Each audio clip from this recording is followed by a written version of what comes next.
Assalamualaikum warahmatullahi wabarakatuh. Selamat datang kembali di channel Pegawai Muslim. Semoga informasi yang kami sajikan ini bisa bermanfaat untuk kita semua. Selamat menonton.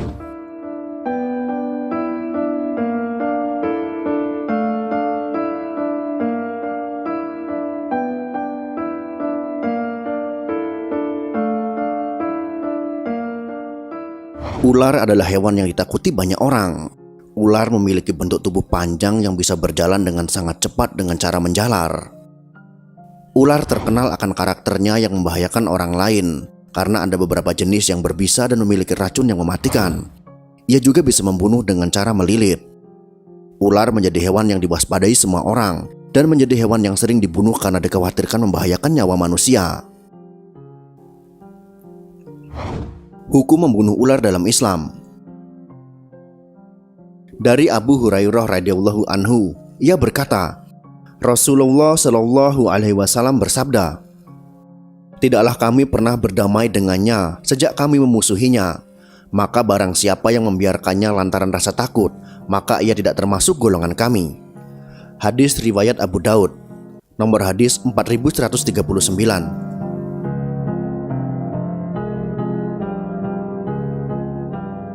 Rasulullah mengizinkan untuk membunuh ular tersebut dan melarang untuk membiarkan ular tersebut hidup lantaran karena takut.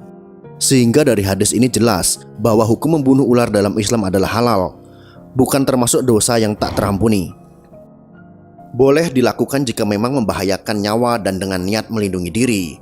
Membiarkannya karena rasa takut justru tidak diperbolehkan, karena dikhawatirkan akan membahayakan nyawa orang lain.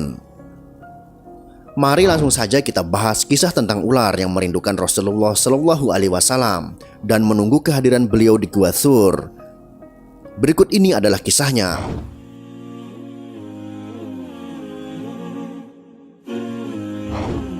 Kisah ini berawal dari keikutsertaan Abu Bakar bersama Rasulullah Shallallahu Alaihi Wasallam sebelum meninggalkan kota Mekah. Saat pemuda kafir Quraisy yang berniat memenggal kepala Rasulullah kehilangan jejak Rasul dan hanya menemukan seorang pemuda bernama Ali bin Abi Thalib di bilik Rasul. Abu Bakar mendampingi Rasul bersembunyi di gua kecil di Bukit Thur. Abu Bakar tetap setia mendampingi Nabi Muhammad Shallallahu Alaihi Wasallam menginap di dalam gua. Sebelum beliau memasuki gua, Abu Bakar dengan sigapnya membersihkan dan menutup lubang-lubang yang ada di dalam gua agar mereka terhindar dari binatang buas. Dalam tidurnya, Rasulullah Shallallahu Alaihi Wasallam melabuhkan kepalanya di pangkuan sang sahabat. Tiba-tiba, seekor ular mendesis keluar dari salah satu lubang yang belum ditutup oleh Abu Bakar. Abu Bakar menatapnya waspada, ingin sekali ia menarik kedua kakinya untuk menjauh dari hewan berbisa tersebut.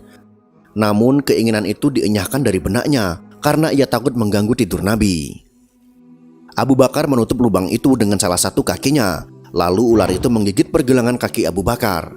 Tapi kakinya tetap saja tak bergerak sedikit pun dalam hening. Sekujur tubuh Abu Bakar terasa panas ketika bisa ular menjalar cepat ke dalam darahnya. Abu Bakar tak kuasa menahan isak tangis ketika rasa sakit itu tak tertahankan lagi. Dan tanpa sengaja air matanya menetes mengenai pipi Nabi yang tengah berbaring di pangkuannya.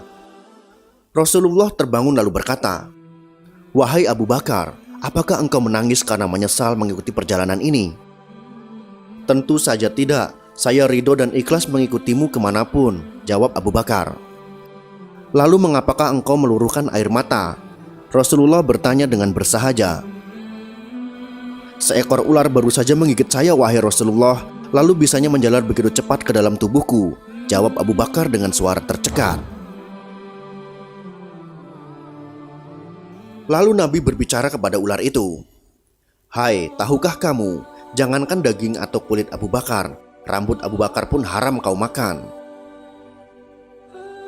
Dialog Rasulullah dengan ular tersebut juga didengar oleh Abu Bakar berkat mukjizat beliau. "Ya, hamba mengerti ya Rasulullah. Bahkan sejak ribuan tahun yang lalu ketika Allah mengatakan, barang siapa memandang kekasihku Muhammad fi ainil mahabbah atau dengan mata kecintaan, aku anggap cukup untuk menggelar dia ke surga," kata ular tersebut. "Ya Rob, beri aku kesempatan yang begitu cemerlang dan indah. Aku ingin memandang wajah kekasihmu fi ainil mahabbah," lanjut ular tersebut. Lalu apa kata Allah Subhanahu wa Ta'ala? Silahkan pergi ke Jabal Sur, tinggal di sana, kekasihku akan datang pada waktunya, jawab Allah Subhanahu wa Ta'ala. Ribuan tahun aku menunggu di sini, aku digodok oleh kerinduan untuk jumpa engkau Muhammad. Tapi sekarang ditutup oleh kaki Abu Bakar, maka kugigitlah dia.